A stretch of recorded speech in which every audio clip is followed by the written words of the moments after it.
إن الحمد لله الذي نحمده ونستعينه ونستغفره ونؤمن به ونتوكل عليه ونعوذ بالله من شرور أنفسنا ومن سيئات أعمالنا من يهدي الله فلا مضل له ومن يضلله فلا هادي له وأشهد أن لا إله إلا الله وحده لا شريك له وأشهد أن محمدًا عبده ورسوله أما بعد فإن خير الحديث كتاب الله وخير الهدي هدي محمد صلى الله عليه وسلم وشر الأمور محدثاتها وكل محدثة بدعة وكل بدعة ضلالة وكل ضلالة في النار فأعوذ بالله من الشيطان الرجيم بسم الله الرحمن الرحيم قاف والقرآن المجيد بل عجبوا أن جاءهم منذر منهم فقال الكافرون هذا شيء عجيب أئذا متنا وكنا ترابا وذلك رجع بعيد قد علمنا ما تنقص الأرض منهم وعندنا كتاب حفيظ بل كذبوا بالحق لما جاءهم فهم في أمر مريج أفلم ينظروا إلى السماء فوقهم كيف بنيناها وزيناها وما لها من فروج والأرض مددناها وألقينا فيها رواسي وأنبتنا فيها من كل زوج بهيج تبصرة وذكرى لكل عبد منيب ونزلنا من السماء ماء مباركا فأنبتنا به جنات وحب الحصيد والنخل باسقات لها طلع نضيد رزقا للعباد وأحيينا به بلدة ميتا كذلك الخروج كذبت قبلهم قوم نوح وأصحاب الرس وثمود وعاد وفرعون وإخوان لوط وأصحاب الأيكة وقوم تبع كل كذب الرسل فحق وعيد أفعينا بالخلق الأول بل هم في لبس من خلق جديد وقال تعالى في كتابه المجيد أعوذ بالله من الشيطان الرجيم بسم الله الرحمن الرحيم ولتكن منكم أمة يدعون إلى الخير ويأمرون بالمعروف وينهون عن المنكر وأولئك هم المفلحون وقال تعالى في موضع آخر كنتم خير أمة أخرجت للناس تأمرون بالمعروف وتنهون عن المنكر وتؤمنون بالله. حاضرین جمعہ، دینی و ملی و اسلامی بھائیوں، بزرگوں، نوجوان دوستوں اور عزیز بچوں،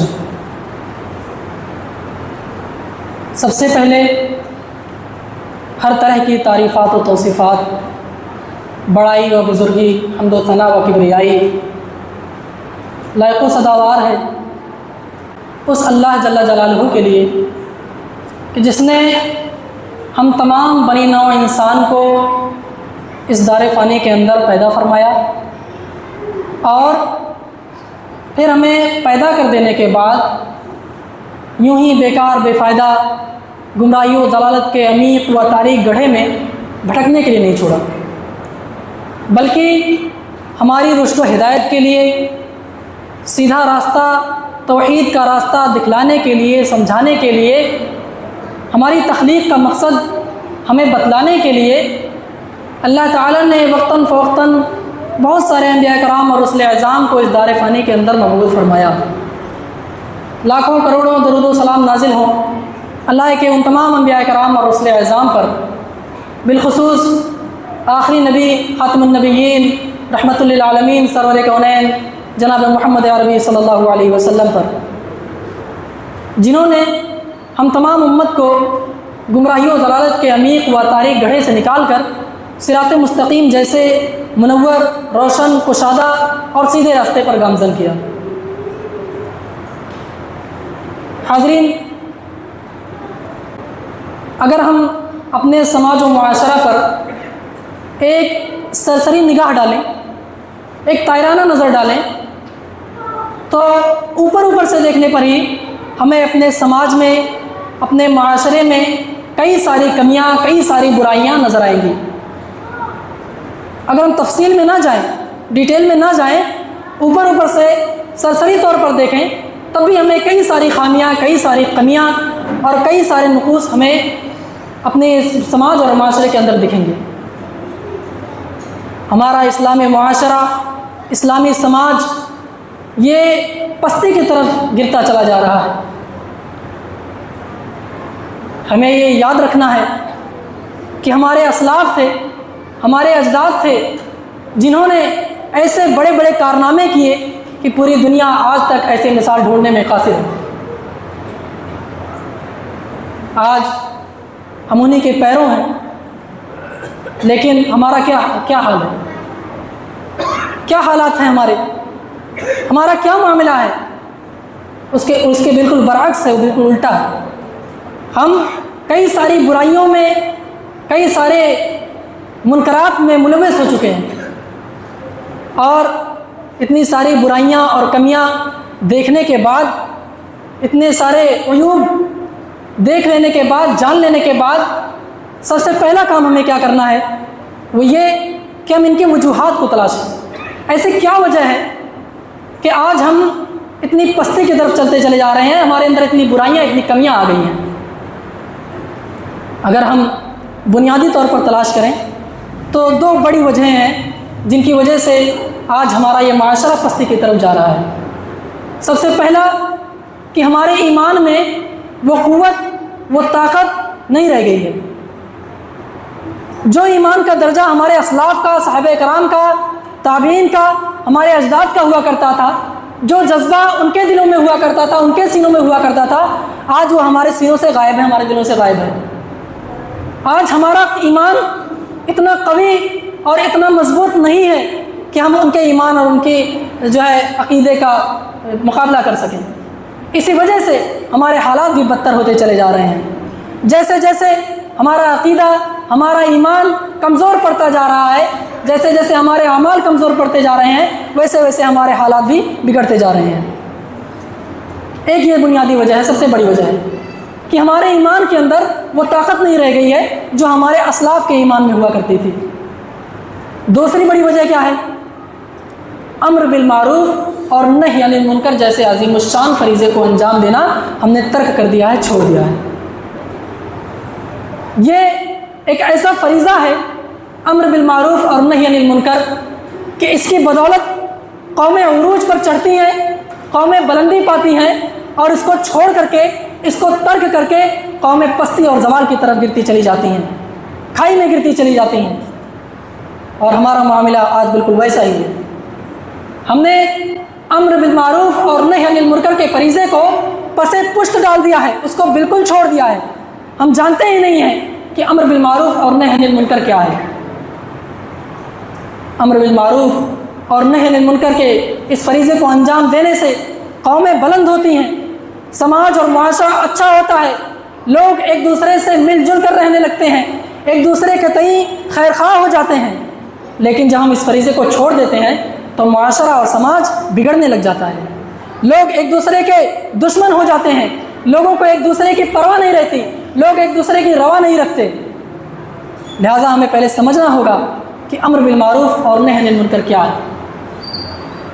ویسے تو کلکم راع و کلکم مسئول عن رعیتہ کے تحت ہم میں سے ہر شخص ذمہ دار ہے، ہر شخص کو کسی نہ کسی ذمہ داری سے باندھا گیا ہے۔ اللہ کے نبی نے فرمایا کہ تم میں سے ہر شخص ذمہ دار ہے، اور ہر کسی سے اس کی ذمہ داری کے متعلق اللہ تعالیٰ سوال کرے گا۔ ہر شخص کو کوئی نہ کوئی ذمہ داری دی گئی ہے، اور حسب ذمہ داری اس سے اس کی ذمہ داری کے متعلق پوچھ گچھ ہوگی، سوال کیا جائے گا، محاسبہ کیا جائے گا۔ اس سے قبل کہ اللہ تعالیٰ ہمارا محاسبہ کرے، ہمیں اپنے نفسوں کی محاسبہ کرنے کی ضرورت ہے۔ ہم دیکھیں کہ اللہ تعالیٰ نے جو ہمیں ذمہ داری دی ہے، ہم اس ذمہ داری کو ادا کرنے میں کتنے کامل اور کتنے پورے اتر رہے ہیں۔ اللہ تعالیٰ کہتا ہے کہ وَلْتَكُن مِّنكُمْ أُمَّةٌ يَدْعُونَ إِلَى الْخَيْرِ وَيَأْمُرُونَ بِالْمَعْرُوفِ وَيَنْهَوْنَ عَنِ الْمُنكَرِ وَأُولَٰئِكَ هُمُ الْمُفْلِحُونَ۔ ویسے تو ہم میں سے ہر شخص کو یہ ذمہ داری دی گئی ہے کہ بھلائی کرنا ہے، اچھے کام کرنے ہیں، اور لوگوں کو اچھائی کی طرف بلانا ہے، دعوت دینا ہے، اچھائی کی تلقین کرنی ہے۔ اسی طرح سے برے کاموں سے اجتناب کرنا ہے، بچنا ہے، اپنے آپ کو بچانا ہے، اور اس کے بعد اپنے اسلامی بھائیوں کو، اپنے ماتحتوں کو، اپنے پڑوسیوں کو، اپنے سماج اور معاشرے کو اس برائی سے بچانا ہے۔ یہ ذمہ داری ہم میں سے ہر ایک شخص کی ہے، لیکن اس فریضے کی اتنی اہمیت ہے کہ اللہ تعالیٰ نے اس کام کے لیے کہا ہے کہ ایک خاص طبقہ ہونا چاہیے، ایک گروہ، ایک جماعت خاص اسی کام میں ہونی چاہیے۔ ویسے تو ہر شخص کے اوپر یہ ذمہ داری ہے، لیکن ایک خاص گروہ ہونی چاہیے جو اس فریضے کو انجام دے۔ اللہ تعالیٰ کہتا ہے کہ وَلْتَكُن مِّنكُمْ أُمَّةٌ يَدْعُونَ إِلَى الْخَيْرِ، کہ چاہیے کہ تم میں سے ایک گروہ، ایک جماعت ایسی ہو جو لوگوں کو خیر کی طرف، بھلائی کی طرف دعوت دے، بھلائی کی طرف بلائے۔ وَيَأْمُرُونَ بِالْمَعْرُوفِ وَيَنْهَوْنَ عَنِ الْمُنكَرِ، لوگوں کو معروف کا حکم دے، لوگوں کو اچھائی کا حکم دے اور برائی سے روکے۔ ایک ایسی جماعت، ایک ایسی گروہ ہونی چاہیے جو لوگوں کو بھلائی کی طرف دعوت دے، خیر کی دعوت دے، لوگوں کو اچھے کام کی تلقین کرے اور برائی کے کاموں سے انہیں منع کرے، انہیں روکے۔ وَأُولَٰئِكَ هُمُ الْمُفْلِحُونَ، اور ایسا کرنے والوں کے لیے اللہ تعالیٰ کیا اجر اور کیا ثواب کا وعدہ کرتا ہے، کیا بدلے کا وعدہ کرتا ہے۔ اللہ تعالیٰ ان سے سب سے بڑی چیز کا، سب سے بڑی نعمت کا وعدہ کرتا ہے، وَأُولَٰئِكَ هُمُ الْمُفْلِحُونَ، کہ وہی لوگ کامیاب ہیں۔ میرے بھائیوں، کامیابی حاصل کرنا ہی ہماری زندگی کا سب سے اہم، سب سے ضروری مقصد ہے۔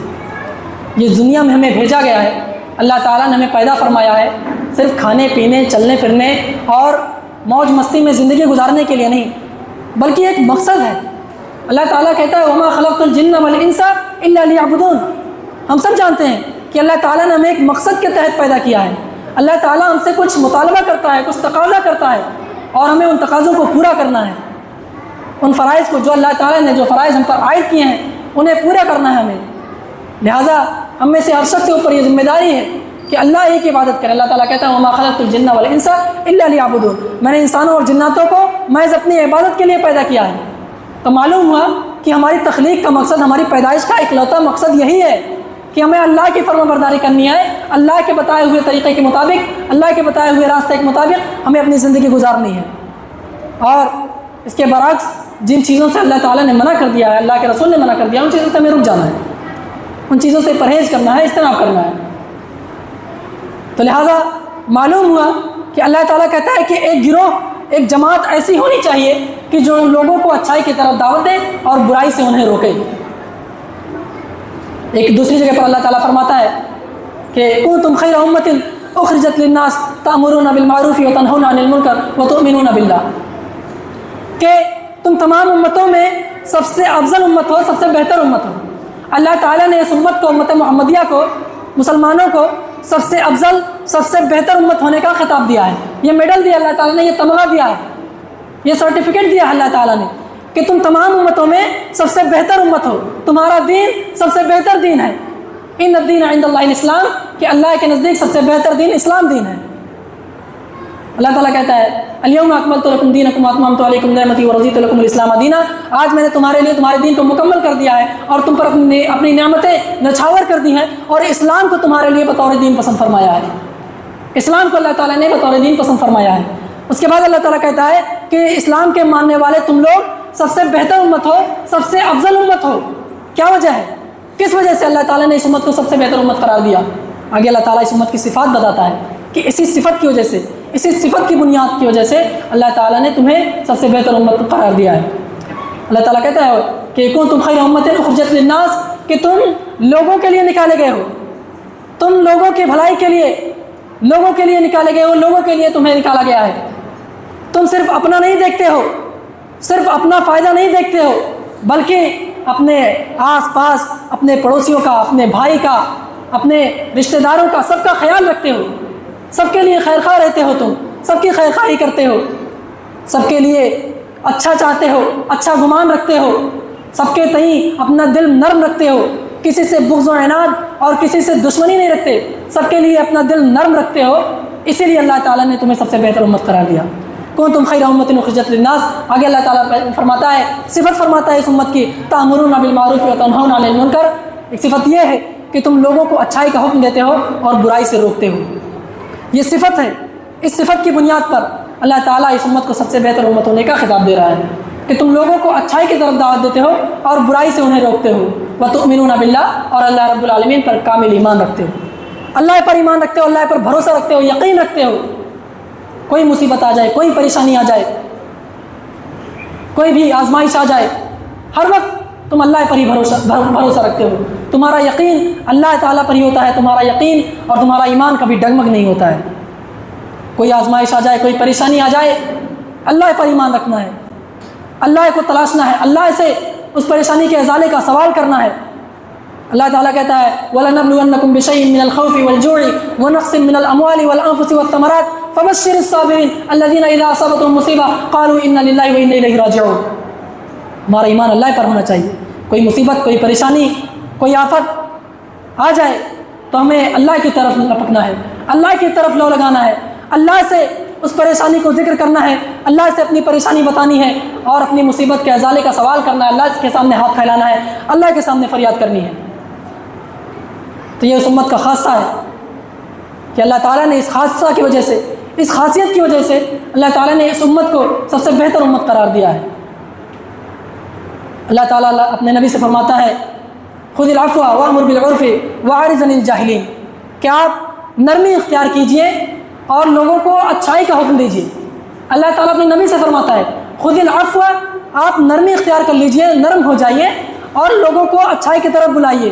واعرض عن الجاہلین، اور اس کے بعد میں جو سرکش لوگ ہیں، جاہل لوگ ہیں، جو آپ کی بات نہیں مانتے، آپ کے سامنے طرح طرح کی مصیبتیں، رکاوٹیں، پریشانیاں کھڑی کرتے ہیں، ایسے لوگوں سے آپ اعراض کریے، ایسے لوگوں سے آپ منہ پھیر لیجیے، ان کی طرف توجہ نہیں دیجیے، اور آپ نرمی کے ساتھ، اچھے اسلوب اور اچھے انداز کے ساتھ لوگوں کو اچھائی کی طرف بلائیے۔ اللہ تعالیٰ اپنے نبی کو نصیحت کر رہا ہے۔ تو میرے بھائیوں اور دوستوں، امر بالمعروف اور نہی عن المنکر، اس فریضے کی انجام دہی بڑی ضروری ہے۔ اسی سے ہمارا سماج اور معاشرہ درست ہوگا۔ جب ہم خود اچھے بنیں گے، نیک اعمال کریں گے، اپنے مسلمان بھائیوں کو، اپنے ماتحتوں کو، اپنے رشتہ داروں کو، اپنی بیوی بچوں کو، اسی طرح سے اپنے آس پاس پڑوسیوں کو اور اپنے دیگر مسلمان بھائیوں کو نیکی کی تلقین کریں گے، خود بھی نیکی کریں گے، برائی سے خود بھی بچیں گے، ان کو بھی برائی سے بچانے کی کوشش کریں گے، تو ہمارا سماج اور معاشرہ اچھا ہوگا، خوشگوار ہوگا اور ہم بلندی کی طرف جائیں گے۔ لوگ ایک دوسرے کے خیرخواہ ہو جائیں گے، لوگ ایک دوسرے کے تئیں نرم ہو جائیں گے، ایک دوسرے کے لیے اچھا سوچیں گے، اپنے دلوں سے دشمنی اور عناد اور بغض ختم کر لیں گے۔ میرے بھائیوں، اس فریضے کے انجام دہی کے لیے سب سے پہلی شرط یہ ہے، چند شرائط ہیں، اور ان شرائطوں میں سے ایک شرط یہ ہے، سب سے پہلی شرط یہ ہے کہ انسان کو یہ معلوم ہونا چاہیے کہ معروف کے کام اور منکر کے کام کیا ہیں۔ علم کا ہونا ضروری ہے۔ سب سے پہلی شرط علم ہے کہ انسان کے اندر یہ علم ہونا چاہیے۔ لہذا سب سے پہلی ذمہ داری امر بالمعروف اور نہی عن المنکر کا یہ علماء پر عائد ہوتا ہے۔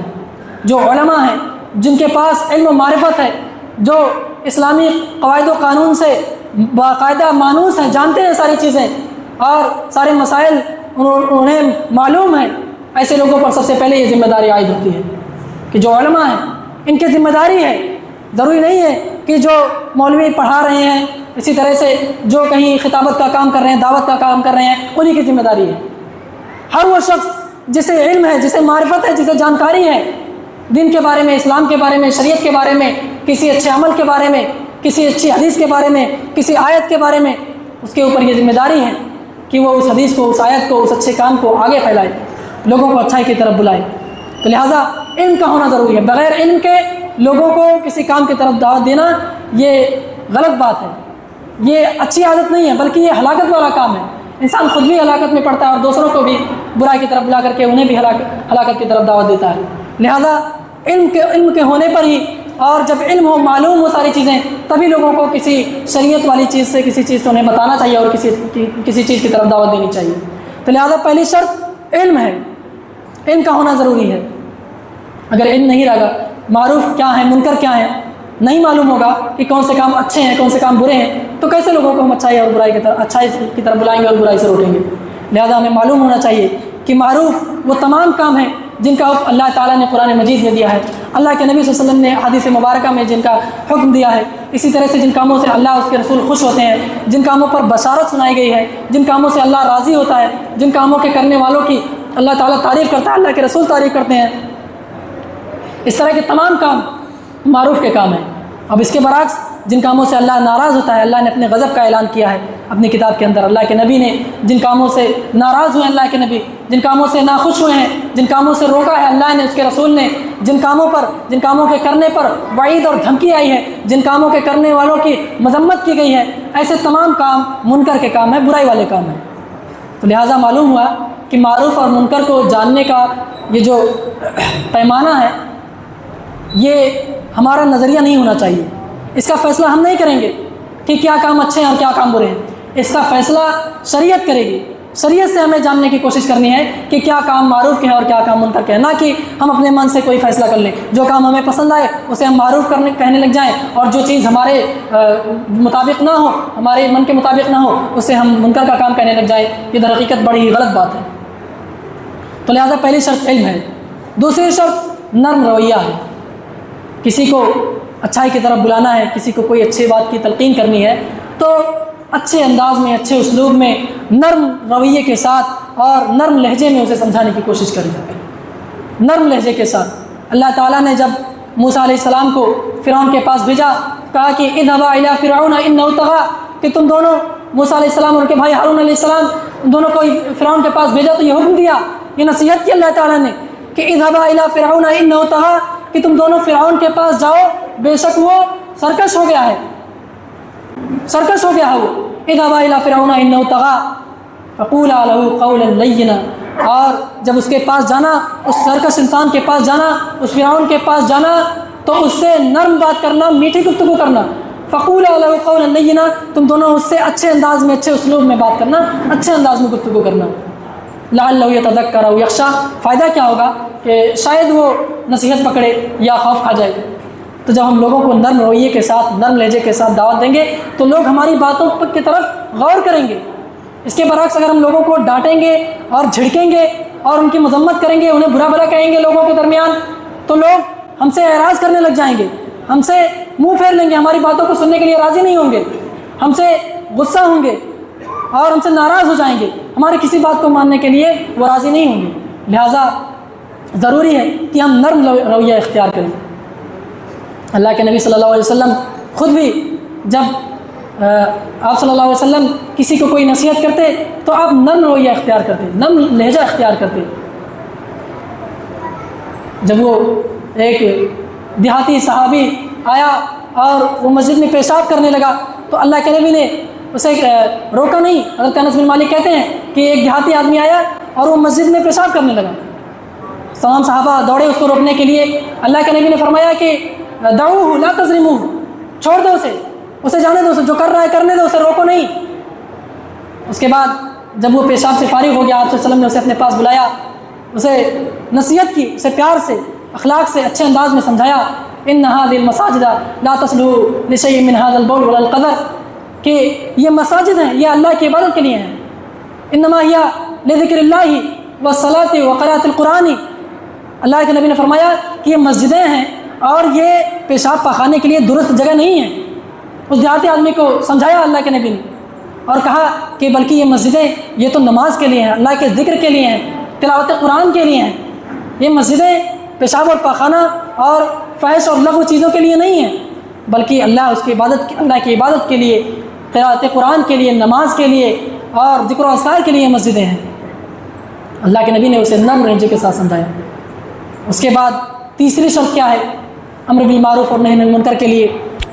جو ہے صبر کا پہلو انسان کے اندر ہونا چاہیے، کیونکہ ہم سب جانتے ہیں کہ کوئی بھی انسان، تاریخ اس بات پر گواہ ہے کہ جب کسی نے بھی لوگوں کو عام چیزوں سے ہٹ کر کے، عام برائی سے ہٹا کر کے اچھائی کی طرف دعوت دی ہے تو تمام باطل طاقتیں، باطل قوتیں اس کی مخالفت میں ایک جٹ ہو گئی ہیں۔